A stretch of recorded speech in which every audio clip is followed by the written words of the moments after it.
बिस्मिल्लाहिर्रहमानिर्रहीम अस्सलाम वालेकुम डियर स्टूडेंट्स। उम्मीद करता हूँ खैरियत से होंगे। आज जो हम बात करने जा रहे हैं जिस स्कॉलरशिप की, वो जो है ना यूनिवर्सिटी ऑफ कटानिया जो है ना इटली के अंदर एक यूनिवर्सिटी है और पब्लिक सेक्टर यूनिवर्सिटी है, जहाँ पे पीएचडी और मास्टर्स प्रोग्राम के लिए कुछ फुली फंडेड पोजीशंस अनाउंस की गई हैं। खासकर जो है ना पीएचडी स्टूडेंट्स और कुछ ही मास्टर स्टूडेंट्स के प्रोग्राम हैं जो यहाँ पे अवेलेबल आपको मिलेंगे, जिसमें आप जो है ना अप्लाई कर सकते हैं।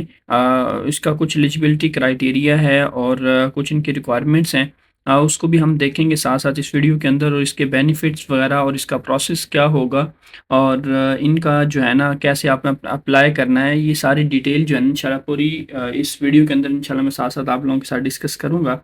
ये आपके सामने यूनिवर्सिटी ऑफ कटेनिया की वेबसाइट जो है ना वो ओपन है। ये देखिए पीएचडी कोर्सेज़ की ज़रा इन्फॉर्मेशन यहाँ पे हम ज़रा डिटेल देख लेते हैं। अब उन्होंने कहा है पीएचडी कोर्सेज़ जो है ना 2024 से 25 जो है ना उनकी स्टार्ट डेट जो है ना 1 अक्टूबर है। उसको उन्होंने रिवाइज़ किया, सो 5 मतलब 1 अक्टूबर से लेकर जो है ना 5 नवंबर तक इसकी जो लास्ट डेट है, आप यहाँ तक इसमें अप्लाई वगैरह कर सकते हैं 5 नवंबर तक। सो मैं इस वीडियो के अंदर इंशाल्लाह आपको पूरा जो है ना डिटेल के साथ अप्लाई करके दिखाऊँगा। ये मुख्तलिफ डिपार्टमेंट्स हैं जो आपके लिए अवेलेबल हैं, जो जिनमें आप अप्लाई कर सकते हैं। ये आपके सामने जो है ना फ़िज़िक्स है, लॉ है, कंप्यूटर साइंस और सिस्टम एनर्जी, न्यूरो साइंस है, साथ में साइंस ऑफ इंटरप्रिटेशन है, केमिकल साइंसेज़ है, पॉलिटिकल साइंसेज़ है, कॉम्प्लेक्स सिस्टम फिज़िकल है, टेक्नोलॉजिकल इनोवेशन वगैरह, ये चीज़ें जो है ना आपके पास ये डिपार्टमेंट्स अवेलेबल हैं, आप इनमें अप्लाई वगैरह कर सकते हैं। अगर अब ज़रा बात करें हम ड्यूरेशन की, कि हमारे पास जो है ना पीएचडी का ड्यूरेशन कितना होगा, क्योंकि फर्दर हर यूनिवर्सिटी और हर कंट्री का अलग-अलग एक अपना क्राइटेरिया होता है ड्यूरेशन का। तो उसी हिसाब से जो है ना यूनिवर्सिटीज़ अपने क्राइटेरिया के मुताबिक चलती हैं, तो हम तो उसको डिस्कस कर लेते हैं कि ड्यूरेशन क्या होगा इसका। से कहता है पीएचडी कोर्स के लिए तकरीबन जो है ना 3 साल का ड्यूरेशन होगा या 4 साल का ड्यूरेशन होगा। ठीक है, उसमें अब आ जाती हैं आगे इसकी टाइप्स फर्दर, या फर्दर ज़रा एक्सप्लेनेशन को देख लेते हैं। कहता है पीएचडी कोर्सेज़ जो है ना आपका यूनिवर्सिटी ऑफ कैटेनिया के अंदर सिंगल इंस्टीट्यूशन के अंदर पढ़ाया जाएगा, क्योंकि बाकी यूनिवर्सिटीज़ मोस्टली ऐसे होता है कि आपका जो है ना 1 साल किसी और यूनिवर्सिटी में होता है, फिर उनका आगे होता है, फिर इस तरह मतलब नेक्स्ट यूनिवर्सिटीज़ के अंदर, नेक्स्ट सिटीज़ के अंदर जो इटली के अंदर मौजूद हैं। लेकिन इनका जो है ना वो सिंगल ही कोर्सेज़ होगा और मतलब एक ही यूनिवर्सिटी के अंदर, एक ही इंस्टीट्यूशन के अंदर पढ़ाया जाएगा। और उसके बाद कहता है जी ये जो पीएचडी कोर्स है बाकी यूनिवर्सिटी से भी कोलैबोरेशन किया जाएगा। उसके बाद जो है ना आपको डिग्री जो होगी वो यूनिवर्सिटी ऑफ कैलेंडिया की ही मिलेगी, और बाकी कोलैबोरेशन बाकियों के साथ ज़रूर होगा इसका। और फॉरेन हायर एजुकेशन इंस्टीट्यूशन के साथ भी इसका कोलैबोरेट्स होगा, लेकिन जो फाइनल डिग्री होगी उसके ऊपर जो है ना वो in the form of joint लिखा हो सकता है, डबल या मल्टीपल डिग्री इस तरह की, जो इस तरह लिखा हो सकता है उसके ऊपर। ठीक है जी, वो इस तरह की आपको डिग्री अवेलेबल, लेकिन जो मेन होगी वो यूनिवर्सिटी ऑफ कैटानिया की ही इटसेल्फ डिग्री होगी। प्राइवेट कंपनीज़ के साथ भी इनका कोलैबोरेट होगा। सो ओवरऑल जो है ना पूरी आप ऑल ओवर वर्ल्ड जो इनकी और चीज़ें उनके साथ उनका कोलैबोरेट होगा। अब ज़रा कोर्स मैनेजमेंट की बात की जाए, तो ये सामने आपके जो है ना उन्होंने बताया कि आपको क्या-क्या चीज़ें वहाँ पे सिखाई जाएँगी या करवाई जाएँगी। ये सारी चीज़ें आप यहाँ पे देख सकते हैं कि आपको सुपरवाइज़ किया जाएगा और आपको फैसिलिटेट प्रोवाइड रिसर्च प्रोजेक्ट वगैरह आपको दिए जाएँगे। तो इस तरह की स्टडी जो है ना वहाँ पे वो करवाई जाएगी। अब ज़रा बात करते हैं जो इम्पोर्टेंट फ़ेज़ है, असल फ़ेज़ जो हमारे पास है कि इसका एप्लीकेशन प्रोसेस क्या होगा, सिलेक्शन प्रोसेस क्या होगा, कि आपने आपकी सिलेक्शन किस बेस के ऊपर होगी। वो देखते कहते हैं candidate for PhD program selective या कॉम्पिटिटिव बेसिस, कंपटीशन के ऊपर जो है उसकी सिलेक्शन होगी, उसमें हो सकता है आपका ओरल एग्ज़ाम भी लिया जा सकता है, रिटन एग्ज़ाम लिया जा सकता है, इंटरव्यू लिया जा सकता है। तो इस तरह जो है ना मुख्तलिफ आपकी पॉसिबिलिटीज़ हैं, यहाँ पे इस तरह के एग्ज़ाम्स वगैरह आपसे लिए जा सकते हैं। तो पीएचडी कोर्स जो है ना यूनिवर्सिटी ऑफ कैटेनिया ने जो इस साल जो है उन्होंने अनाउंस की है पीएचडी के लिए, उनमें सबसे पहला जो है ना सिलेक्शन प्रोसेस होगा, फिर ड्यूरेशन उसका बताया जाएगा, डिस्कस किया जाएगा स्टूडेंट के साथ, नंबर ऑफ़ प्लेसेस आपको बताए जाएंगे, कितनी प्लेसेस देखी जाएंगी, number of non scholarship places भी आपको बताई जाएंगी, कितनी नॉन स्कॉलरशिप है, कितनी स्कॉलरशिप के ऊपर हैं, और बाकी चीज़ें भी आपको सारी चीज़ें प्रोवाइड की जाएंगी। ठीक है, उसके बाद थीसिस वगैरह भी जो है ना आपका वो मैटर कितना करता है, ये सारी डिटेल जो है ना उन्होंने बताई हुई कि हमें थीसिस जो है ना वो किस तरह का चाहिए या किस तरह का होगा, या जो भी इनके फर्दर जो इन केस इनकी इन्फॉर्मेशन है, ये आप पूरा जो है ना इनका आउटलेट इसको रीड करें, आपको सारी डिटेल जो है ना इसमें समझ आएगी। बाकी उन्होंने हेल्पफुल डॉक्यूमेंट जो आपने रेडी करने हैं, उनमें ये आपको चीज़ें उन्होंने बताई हुई हैं कि इस तरह का जो है ना हमें आपको एक आइडिया हिंट दिया हुआ है कि इस तरह की चीज़ें जो है आप इनको फर्दर इन लिंक पे चले जाएँगे तो आप जाके आपको आइडिया हो जाएगा कि कैसे आपने इसमें अप्लाई करना है। ठीक है जी, अब ज़रा बात आते हैं रजिस्ट्रेशन की। इसका लिंक जो है ना मैं आपको प्रोवाइड कर दूँगा। न ठीक है, नहीं तो ये जो है ना ये एक पेज आ गया, यूनिवर्सिटी का ही ऑफ़िशियल पेज है। तो इसमें जो इसका भी लिंक और जो है ना यूनिवर्सिटी की वेबसाइट का लिंक, ये सारी इन्फॉर्मेशन का लिंक जो है ना मैं आपको बता दूँगा साथ में। लिंक मैं मतलब दे दूँगा डिस्क्रिप्शन के अंदर, तो वहाँ से आप इज़िली इसको एक्सेस करके यहाँ पे आ सकते हैं। अब ज़रा बात आती है कि अगर आपने जो-जो भी डिपार्टमेंट, सो 5 नवंबर की लास्ट डेट है, मैं आपको पहले ही मेंशन कर चुका हूँ इस हवाले से कि इसकी लास्ट डेट जो है ना 5 नवंबर है। और बाकी डॉक्यूमेंट्स की बात करता है कि हर डिपार्टमेंट की अलग रिक्वायरमेंट्स हैं। सो उस रिक्वायरमेंट को आपने लाज़मी चेक करना है, ठीक है।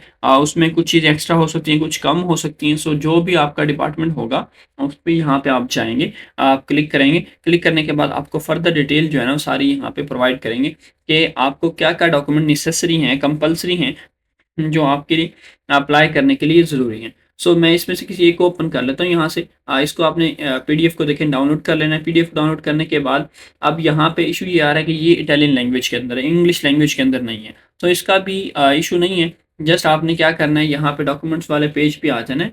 यहाँ से आपने इसको पैराग्राफ को कॉपी करना है। ये मैं अभी आपको करके दिखाता हूँ। देखिए यहाँ से ये वाला पैराग्राफ जो है ना, जो डॉक्यूमेंट्स वाला है, इसको मैं कॉपी करता हूँ। कॉपी करने के बाद जो है ना आपने आ जाना है यहाँ पे गूगल पे। गूगल पे आपने लिखना है जी, कन्वर्टर यहाँ पे आपने यूज़ करना है इटालियन टू इंग्लिश, ठीक है। सो आपने इटालियन टू इंग्लिश इसको कन्वर्ट कर लेना है, यहाँ पे इंटर टेक्स्ट पे लिखेंगे। यहाँ पे आपने इसको पेस्ट करना है और ये आप देखें scan a valid identity document according to the provision of.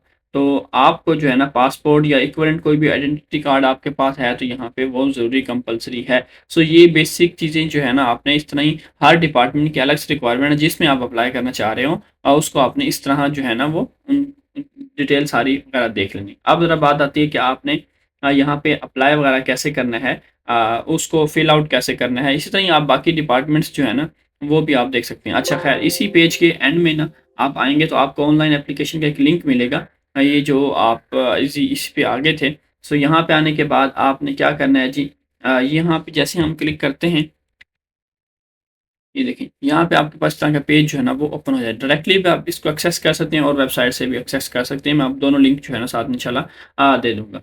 ठीक है जी, अब यहाँ पे आपने सबसे पहले आके खुद को रजिस्टर करना है। रजिस्टर पे हम क्लिक करते हैं। जैसे हम रजिस्टर पे क्लिक करते हैं तो इस तरह का इंटरफेस आता है। तो आपने अपनी डिटेल जो है ना पर्सनल डिटेल यहाँ पे डेट ऑफ बर्थ है और आप कौन से कंट्री से हैं, ठीक है जी, आपने यहाँ पे वो सेलेक्ट करना है। फिर आपका जो है ना मेल है, फीमेल है, आपने वो सिलेक्ट करना है। फिर आपने एक पासवर्ड फिर उसको कंफर्म करना है। देन आपने एक क्वेश्चन खुद से राइट करना है। ये मैं आपको अभी इसको ना पहले ट्रांसलेट कर लेते हैं इंग्लिश के अंदर। अच्छा जी, ट्रांसलेट होने के बाद देखिए जी यहाँ पे नाम आ गया, डेट ऑफ बर्थ आ गई, फिर आपने फॉरेन स्टेट अपनी पाकिस्तान यहाँ पे लिख लेनी है और जेंडर सेलेक्ट कर लेना है आपने। उसके बाद आपने फॉरेन स्टूडेंट यहाँ पे टिक कर देना है और नीचे आप आई एम इनकमिंग स्टूडेंट इस पे भी टिक कर देना है। विद इंटरनेशनल मोबिलिटी प्रोग्राम, ठीक है जी, यहाँ पे क्लिक कर देना है, नीचे आ जाना है आपने और पासवर्ड और यहाँ पे नीचे कंफर्म पासवर्ड लिखा हुआ है। देन आपके पास इमरजेंसी क्वेश्चन, आपने खुद से एक क्वेश्चन राइट करना है कि अगर आपका पासवर्ड भूल जाए तो आपने वो वाला क्वेश्चन जो उनको लिखे तो उनको आइडिया हो जाएगा आप वही। ठीक है, करने के बाद आपने रजिस्टर कर देना। उसके बाद आपको इस तरह का जो है ना पेज मिलेगा, आपको एक मेल रिसीव हुई है।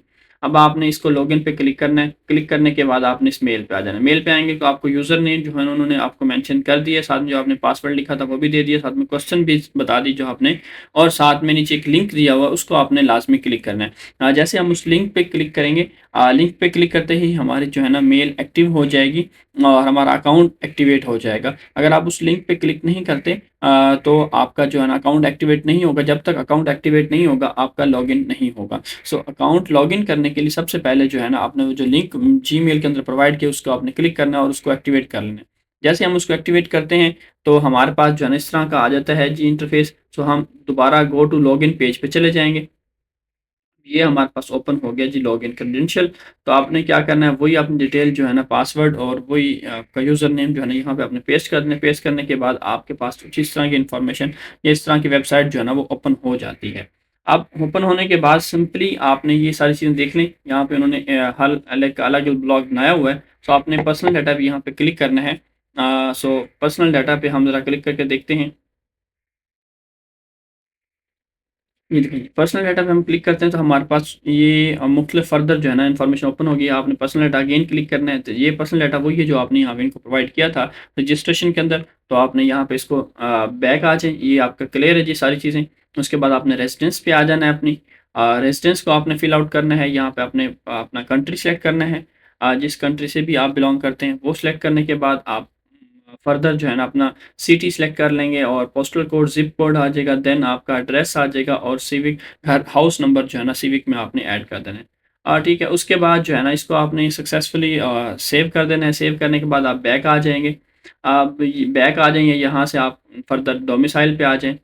इसी तरह ही आपने डोमिसाइल को मतलब फिल आउट करना है, सारी चीज़ें वैसी सेम हैं, एज़ इट इज़ हैं। इसको फिल आउट करने के बाद, सेव करने के बाद आप दोबारा अगेन आ जाएँगे। अगेन आपने कॉन्टैक्ट्स वाली लिस्ट में आ जाना है। अपना यहाँ पे कॉन्टैक्ट वगैरह देना है जो आपका पहले ऑलरेडी चेंज करना, तो यहाँ से आप चेंज कर सकते हैं। अदरवाइज़ आप इसको सेव करके नेक्स्ट मूव करें। नेक्स्ट दोबारा अगेन वापस आएँ और यहाँ से आपने सिटीज़नशिप ऑलरेडी सेलेक्ट की हुई है, लेकिन फिर भी अगर आप कंफर्म करना चाहें इसको, ये कंफर्म करके आप इसको अगेन सेव कर लें। सेव करने के बाद जो है ना आपने आपने पिक्स लगानी है यहाँ पे। ठीक है जी, यहाँ पे आप पिक्चर की उन्होंने इन्फॉर्मेशन आपको बताई कि किस तरह की पिक्चर उनको रिक्वायर्ड है। ये आप देख सकें, यहाँ से एक फ़ोटो जो है ना अपनी वो बिल्कुल जो क्लियर हो, ब्लर वगैरह ना हो, वो आपने लगा देनी। ठीक है, उसके बाद आइडेंटिटी डॉक्यूमेंट पे आ जाना है। यहाँ पे आपने अपना पासपोर्ट की डिटेल और जो है ना सारी चीज़ें यहाँ पे आपने उनको देनी है, जो आपके पास पासवर्ड है, और लास्ट में आपने इसकी पिक जो है ना वो अपलोड कर देनी है। ठीक है जी। ये सारी इन्फॉर्मेशन जो है ना आपने खुद से आइडेंटिटी इनको, ये सारी चीज़ें, ताकि आपकी इन्फॉर्मेशन इनके पास कंप्लीट पहुँच जाए। अब उसके बाद फर्दर आपने क्या करना है जी, अब हमारी बारी आती है कि हमने सेलेक्ट करना है कि हमें कौन से कोर्स में अप्लाई करना है। पर्सनल डाटा हमारा कंप्लीट हो गया। उसके बाद आपने एनरोलमेंट और एंट्रेंस टेस्ट यहाँ पे आपने आ जाना है। एनरोलमेंट पे आप आ गए, क्योंकि हम एनरोलमेंट कर रहे हैं अभी। अब देखिए, यहाँ से आपने डिग्री चूज़ करनी है, कौन सी में आप अप्लाई करना चाहते हैं, 2 year, 3 year master program, first level master program, single courses. तो आपने डॉक्टरेट के लिए अप्लाई करना है, तो डॉक्टरेट पे क्लिक करेंगे और यहाँ पे कॉल फॉर एप्लीकेशन पे क्लिक करेंगे। जैसे हम call for application click click करते हैं, तो हमारे पास ये देखें, ये कॉल फॉर एप्लीकेशन जो है ना अवेलेबल हैं मुख्तलिफ डिपार्टमेंट्स की। उनके नाम बायोटेक्नोलॉजी है फर्स्ट में, और सेकंड में हमारे पास जो है ना उनकी डेडलाइन मेंशन एग्रीकल्चर फूड के लिए है, और देन हमारे पास basic and applied biomedical science है, और उसके बाद जी ना हमारे पास बाकी भी आप देख सकते हैं, उनकी डेट्स वगैरह भी सारी, इकोनॉमिक्स है और फिज़िक्स है, और देन और केमिस्ट्री है। इस तरह के डिपार्टमेंट्स जो है ना आपके सामने अवेलेबल हैं। आप जिसमें भी यहाँ पे अप्लाई करना चाहते हैं, उनकी लास्ट डेट भी यहाँ पे साथ में, सबकी 5 नवंबर जो है ना लास्ट डेट, आप उस तब तक इसमें जो है ना वो अप्लाई वगैरह कर सकते हैं। ठीक है, डेडलाइन के साथ जो है ना आपको ये सारी चीज़ें उन्होंने डिपार्टमेंट्स की कॉल लिंक्स जितनी भी आई हुई हैं, ये सारी आपके सामने मेंशन। आप इसमें आप किसी पे भी यहाँ पे जहाँ पे पेंसिल बनी हुई है, यहाँ पे आप इसको क्लिक करेंगे। क्लिक करने से हमारे पास जो है नेक्स्ट फर्दर हमारा अप्लाई शुरू हो जाएगा। मैं यहाँ पे क्लिक करता हूँ। अब ये देखें जी, यहाँ पे आपकी चॉइस जो है ना 2024-25 के लिए आप अप्लाई कर रहे हैं, और नीचे डिस्क्रिप्शन में आ जाएंगे आप। ठीक है, select course of study select कर लेंगे, ये जो उसके लिए अवेलेबल होगा आप वो सिलेक्ट कर दिया आपने। उसके बाद जो है ना आपने यहाँ से सिलेक्ट द रिज्यूम आपने सेलेक्ट कर लेना है, कौन सी जो फर्दर आपने इसको सेलेक्ट करना है आपके डिपार्टमेंट के हवाले से। ठीक है, जिसको आप छोड़ देंगे स्किप करने के बाद, आपने ही कन्फर्म्स पे क्लिक कर देना है। ठीक है, ही कन्फर्म पे जैसे हम क्लिक करेंगे, तो हमारे पास जो है ना ये इन्फॉर्मेशन सेव हो जाएगी। अब अदर स्टेटमेंट पे हम आ जाएंगे, इसको डिक्लेयर कर देंगे। ठीक है, और रिक्वायर्ड अटैचमेंट्स पे आ जाना, ये सारे डॉक्यूमेंट्स जो है ना आपने साथ में इसमें अटैच कर, जो जो उन्होंने पूछे हो आपके सामने। रिसर्च प्रोजेक्ट है, सीवी है आपका, सेल्फ सर्टिफिकेशन, डिग्री सर्टिफिकेट आ गया, कॉपी ऑफ आइडेंटिफिकेशन आ गया, पब्लिकेशंस आपकी हुई हैं, लैंग्वेज सर्टिफिकेट, कंप्यूटर स्किल्स वगैरह, ये सारी चीज़ें जो है ना आपने यहाँ पे इनको प्रोवाइड कर देनी है। ठीक है जी, और ये देखना दोबारा से अगेन, आप इसको अच्छे से देख लें, ये डॉक्यूमेंट जो है ना आपको मस्ट है, और यहाँ पे आपने इनकी पीडीएफ फॉर्म बनानी है। पीडीएफ फॉर्म बना के आपने इसको यहाँ पे अपलोड करना है। तो ये सारी चीज़ें जो है ना आपने खुद से इसको करते जाना है। ठीक है जी। उसके बाद आपने रिक्वेस्ट फॉर कंपल्सरी मेजर, इसको भी आपने स्किप कर देना है फिलहाल। आगे आप इसको टिक करें और नीचे आते जाएं और असेसमेंट टेस्ट पे आ जाएं। देन आपने इसकी फ़ीस जो है ना वो पे कर देनी है। पे करने के बाद आपकी एप्लीकेशन जो है ना फर्दर आपने डॉक्यूमेंट अपलोड करके अपनी एप्लीकेशन कंप्लीट कर लेना है। तो ऑफिशियल यूनिवर्सिटी का वेट करना है, फिर आपको खुद ही रिस्पॉन्स करेंगे। नेक्स्ट प्रोसेस वो आपको आगे गाइड करेंगे। उम्मीद करता हूँ आपको पूरी वीडियो जो है ना अच्छे से समझ आ गई होगी। ये आज की हमारी स्कॉलरशिप की वीडियो थी। इंशाल्लाह मज़ीद जो है ना आने वाले दिनों में और स्कॉलरशिप्स के ऊपर वीडियोस बनाएंगे, एमएस के लिए, मास्टर्स प्रोग्राम और पीएचडी प्रोग्राम के लिए।